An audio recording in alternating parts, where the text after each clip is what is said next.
We released Terrorstorm, A History of Government-Sponsored Terror, in July of 2006. And since then, in just 1 year, it's received more than 7 million views on Google and YouTube alone. We're now releasing Terrorstorm 2nd edition with more than 17 minutes of added, powerful information documenting government-sponsored terror. My friends, if you'd like to get a DVD of Terrorstorm and support the filmmakers, visit Infowars.com or PrisonPlanet.com, or you can also go to PrisonPlanet.tv and download a higher quality version. But whatever you do, please spread this free video to everybody you can so that they can wake up to the fact that the New World Order is real and is attacking the people. God bless you. Here is Terrorstorm, 2nd edition.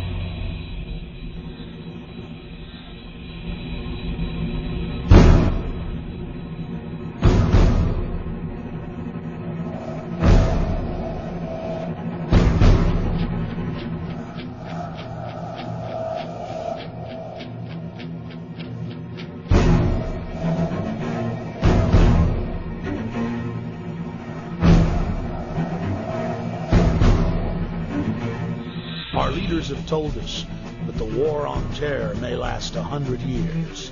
The new kind of war against a shadowy enemy that can never be defeated. Either you are with us or you are with the terrorists. Generation after generation will have to lay down its liberty in an endless war for global empire. It was a breathtaking display of firepower. And the Pentagon says, we will see nothing yet. The perfect specter to convince populations to relinquish their liberty in the name of security. There is no doubt that Saddam Hussein now has weapons of mass destruction. There is no doubt that he is amassing them to use against our friends, against our allies, and against us. And if he does not disarm, the United States of America will lead a coalition and disarm him in the name of peace. We've been told that we're facing a 100-year war that will last generation after generation. In this film, we will explore who pulls the strings and who benefits from the dark spectacle of modern warfare. We will answer the question, do the people know how they are controlled? Do they understand the systems of power that surround them? The modern propaganda machines of public relations that wash their brains and fill their minds full of ball games and mindless fluff? Is the population beginning to realize that governments throughout history have used the specter of fear to drive their populations into acquiescing to total tyranny?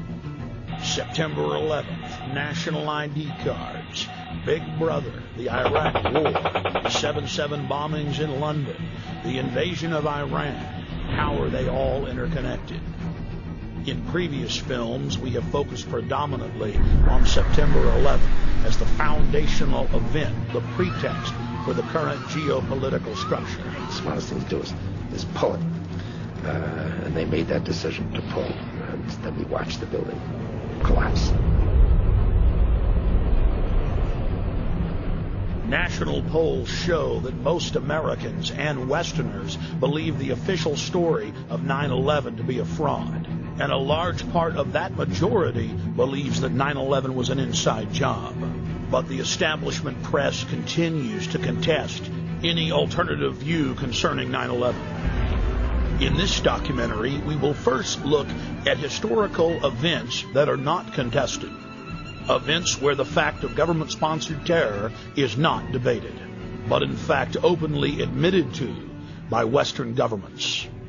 There are literally hundreds of examples of government-sponsored terrorism in modern history, or what are known as false flag operations.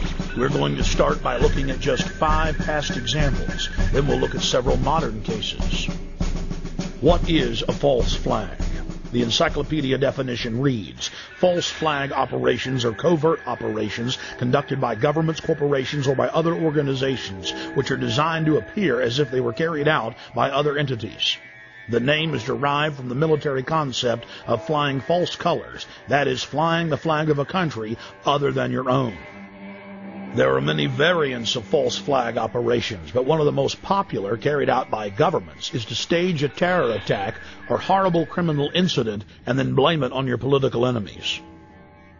One of the best-known cases of a false flag op was carried out by the newly elected Adolf Hitler on February 27, 1933. Nazi documents uncovered at the end of World War II, as well as testimony during the Nuremberg trials, revealed what many historians already suspected, that Hermann Goering had set fire to the Reichstag, the German parliament building. The Nazis then produced their patsy, Marinus van der Lubbe, an extremely mentally handicapped young man who was found rolling around in an alley behind the Reichstag naked. Van der Lubbe was then taken before a Nazi show trial, found guilty, and sentenced to death. He was beheaded on January 10, 1934. Using the crisis he had created to pass laws similar to the U.S.A. Patriot Act, Hitler became dictator and set his sights on the world. By March of 1939, Hitler had already seized Czechoslovakia. Having gained both Austria and Czechoslovakia, Hitler desired to move east against Poland. But he did not want to look like the aggressor. Hitler needed an excuse for attacking Poland. It was Heinrich Himmler who came up with a plan. Thus, the operation was codenamed Operation Himmler. On the night of August 31st, 1939, the Germans took an unknown prisoner from one of the concentration camps, dressed him in a Polish uniform, took him to the town of Gleiwitz on the German-Polish border, and then shot him. The staged scene with the dead prisoner dressed in a Polish uniform was supposed to appear as a Polish attack against the German radio station. German radio, newspapers, and newsreels were flooded with images of what appeared to be a dead Polish soldier who had dared attack the Reich. Now Hitler had his excuse to invade Poland, and the nightmare of World War II had begun.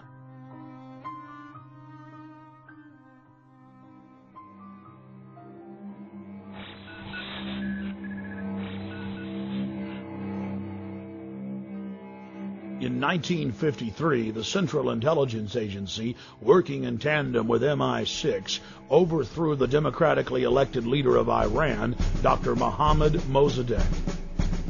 Mossadegh had been educated in the West, was pro-America, and had driven communist forces out of the north of his country shortly after being elected in 1951. Mossadegh then nationalized the oil fields and denied British Petroleum a monopoly. The CIA's own history department at CIA.gov details how U.S. and British intelligence agents carried out terror attacks and then subsequently blamed them on Mossadegh. In the late 1990s, large sections of Operation Ajax were declassified. The field commander of Operation Ajax was none other than the grandson of President Theodore Roosevelt, Kermit Roosevelt. Before his death in 2000, Roosevelt went public to the media, bragging about his patriotism in carrying out terror attacks in Iran and blaming it on the government. The provocations included propaganda, demonstrations, bribery, agents of influence, and false flag operations.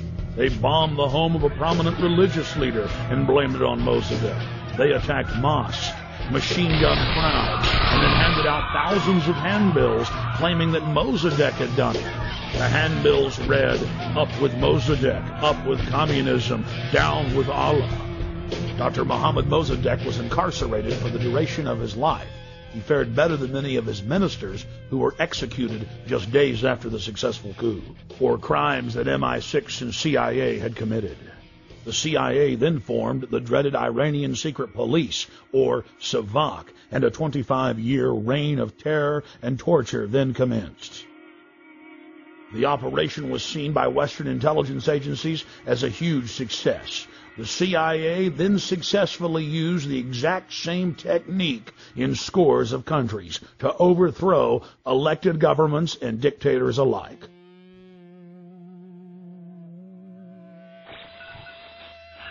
Operation Gladio is an umbrella name for literally hundreds of bombings carried out by Western intelligence agencies and NATO in Italy, Western Europe, the Middle East, Latin America,